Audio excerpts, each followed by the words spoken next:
Hello നമസ്കാരം. ആൻഡോമാനിലെ പുതിയ ഒരു ദ്വീപിലേക്കുള്ള യാത്രയാണ്. എയർപോർട്ടിലെ സെയിം പ്രോസസ്സ്. മൊബൈൽ ഫോൺ പോക്കറ്റിൽ വെച്ചിട്ടാണ് ഞാനിത് ഷൂട്ട് ചെയ്തത്. ലഗേജുകളും ഓരോ കാർഡുകളും എല്ലാം ചെക്ക് ചെയ്തതിന് ശേഷം മാത്രമേ ഇതിനകത്തേക്ക് നമ്മളെ കയറ്റി വിടത്തുള്ളൂ. നമ്മൾ വലിയൊരു ഷിപ്പ് വരും. ആ ഷിപ്പിനകത്ത് കയറിയിട്ടാണ് നമ്മൾ അടുത്ത യാത്ര സ്റ്റാർട്ട് ചെയ്യുന്നത്. ആ കിടക്കുന്ന അതേപോലത്തെ സെയിം ഒരു ഷിപ്പാണ് വരുന്നത്. അതിനകത്താണ് നമ്മൾ ആ കപ്പലിൽ കയറിയിട്ടാണ് അടുത്ത യാത്ര ആരംഭിക്കുന്നത്. അപ്പോൾ അത് വരാൻ വേണ്ടിയുള്ള നമ്മൾ വെയിറ്റ് ചെയ്യാൻ വേണ്ടി അവിടെ ഇരിക്കുകയാണ്. ആ സമയത്ത് ബ്രേക്ക്ഫാസ്റ്റും ബാക്കിയെല്ലാം കഴിച്ചിട്ട് അവിടെ ഇരിക്കുകയാണ്. അകത്ത് ചെറിയ സൂപ്പർ മാർക്കറ്റും ഫുഡും എല്ലാ സംഭവങ്ങളും കിട്ടും കേട്ടോ. അതെല്ലാം കഴിഞ്ഞതിന് ശേഷം നമ്മൾ നമ്മുടെ ലഗേജ് എല്ലാം കയറ്റി വിടണം. ഫസ്റ്റ് ടൈം ലഗേജ് എല്ലാം കയറ്റി വിട്ടതിന് ശേഷം എല്ലാവരെയും അവരവരുടെ സീറ്റിലേക്ക്, എല്ലാവർക്കും ഫ്ലൈറ്റിലെ സെയിം പ്രോസസ്സാണ്. സീറ്റ് നമ്പറും കാര്യങ്ങളും എല്ലാം ഉണ്ട്. ആ സീറ്റിൽ നമ്മളെ അവർ കയറ്റിയിരുത്തും. വൈഫ് പോസ് ചെയ്യുകയാണ് ഫോട്ടോയ്ക്ക് കേട്ടോ. അതിൻ്റെ സേഫ്റ്റി മിഷൻസും ബാക്കിയുള്ള കാര്യങ്ങളെല്ലാം TV-ക്കകത്ത് അവർ റെക്കോർഡ് ചെയ്ത് വെച്ചപ്പോണ്ട് അത് നമ്മളെല്ലാവരും കാണിച്ച് ബോധവൽക്കരണം നടത്തും.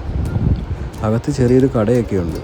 ആ കടയിൽ നിന്ന് നമുക്ക് ചായയും പപ്സ് അങ്ങനെയൊക്കെയുള്ള സംഭവങ്ങളൊക്കെ അവിടെ കിട്ടും. പുറത്തേക്ക് നോക്കുമ്പോൾ യാത്രയുടെ അതിമനോഹരമായിട്ടുള്ള ഞാൻ ഫസ്റ്റ് ടൈമാണ് ഷിപ്പിൽ കയറിയുള്ള യാത്ര ചെയ്യുന്നത്. നല്ലൊരു അനുഭവമാണ് കേട്ടോ. കാര്യം കണ്ടുകൊണ്ട് നിന്നു പോകും. അവിടുത്തെ യാത്രകളും കാര്യങ്ങളും സംഭവങ്ങളും, കണ്ണെത്താ ദൂരം വരെ കിടക്കുന്ന കടലിലെ കാഴ്ചകൾ. ഇത് വേറെ ഭാഗത്ത് നിന്ന് നോക്കിക്കൊണ്ട് നിൽക്കുന്ന അവൻ്റെ വീഡിയോ ഞാൻ പകർത്തിയതാണ് കേട്ടോ. പുള്ളിക്കാരൻ അറിഞ്ഞിട്ടില്ല ഞാൻ എടുത്തത്. ഇതാണ് ഞങ്ങൾക്ക് കിട്ടിയിരിക്കുന്ന സീറ്റ്. ഞങ്ങൾ ഫ്രണ്ടിൽ, അതിൻ്റെ ബാക്കിൽ ഞങ്ങൾ അവിടെ കൂടെ നമ്മൾ മൊത്തത്തിൽ 8 പേരായിരുന്നു ബാക്കിയുള്ള ടീംസ് എല്ലാം. അങ്ങനെ അവിടുത്തെ യാത്ര കഴിഞ്ഞ് ഞങ്ങൾ പുറത്തേക്ക് ഇറങ്ങുന്നതിനുള്ള പുറത്തേക്കുള്ള വഴികളും കാര്യങ്ങളും ഒക്കെയാണ്. നമുക്ക് പോകേണ്ട ദ്വീപാണ് അത്. അപ്പം അവർ അനൗൺസ് ചെയ്തിട്ട് പറയും, നിങ്ങൾക്ക് പോകാനുള്ള സ്ഥലമായിട്ടുണ്ട്, എല്ലാവരും ബാക്കിയുള്ള എല്ലാം റെഡിയായി തയ്യാറായി നിന്നോ എന്നൊക്കെ പറയും. സെൽഫി എടുത്തതാണ്.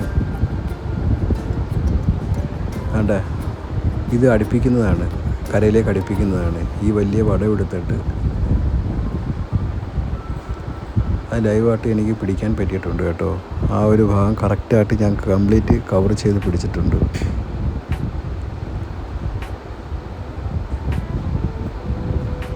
ഈ വടമെടുത്ത് സൈഡിലേക്ക് എറിയുകയും അവിടെ ഒരു കൊളുത്തുണ്ട്, ആ ലോക്കിൽ കെട്ടി വെച്ചിട്ട് അവിടെ നിന്ന് ആൾക്കാർ അങ്ങോട്ട് വലിച്ച് അടുപ്പിക്കുകയും അതിനനുസരിച്ച് ബോട്ടിനകത്ത് വണ്ടി ഓഫ് ചെയ്യണമെങ്കിൽ റിവേഴ്സ് ഗിയർ ഇടണമല്ലോ. അങ്ങനെ റിവേഴ്സ് ഗിയർ ഇട്ടിട്ടാണ് ഇത് അടുപ്പിച്ച് നിർത്തുന്നത് കണ്ടോ.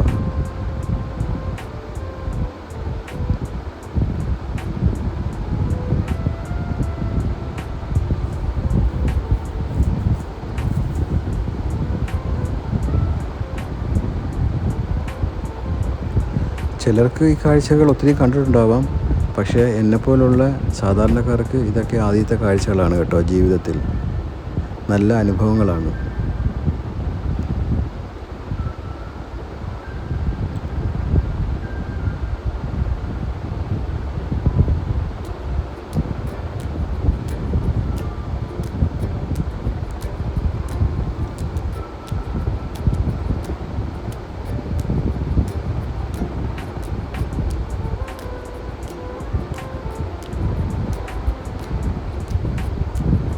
ചെറിയ രീതിയിൽ ടൈറ്റ് ചെയ്ത് കെട്ടി അടുപ്പിക്കുവാണ്.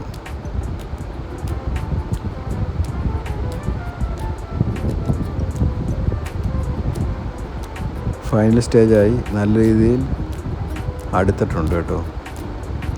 ഇനി അടുത്ത പ്രോസസ്സിങ് നമുക്ക് പുറത്തേക്ക് ഇറങ്ങുക എന്നുള്ളതാണ്.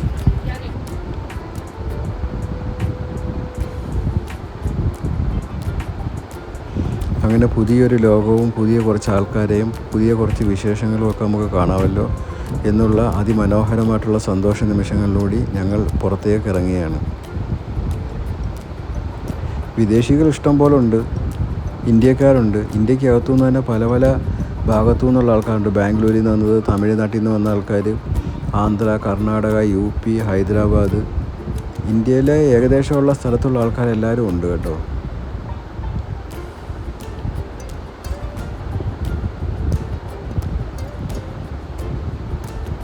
എൻ്റെ ഈ ചാനൽ ആദ്യമായി കാണുന്നതെങ്കിൽ ഒന്ന് സബ് ചെയ്തേക്കണം. പിന്നെ വീഡിയോ ഒന്ന് ലൈക്ക് ചെയ്തേക്കണം. നിങ്ങൾക്ക് ഇഷ്ടപ്പെട്ടാൽ മാത്രം ഒന്ന് ഷെയർ ചെയ്തേക്കുക. അങ്ങനെ കടലിൽ നിന്നും പുറത്തേക്കിറങ്ങി, ഷിപ്പിൽ നിന്നും പുറത്തേക്കിറങ്ങി കരയിലേക്കുള്ള കാഴ്ചയാണ് ഇത്. വെള്ളത്തിൻ്റെ അടിഭാഗം കാണാൻ പറ്റും. നിങ്ങൾ കണ്ട അടിഭാഗം കാണാൻ പറ്റുന്ന ടൈപ്പുള്ള ആണ്. ആ ഒഴുക്കിൽ അടിഭാഗം കാണാൻ പറ്റും.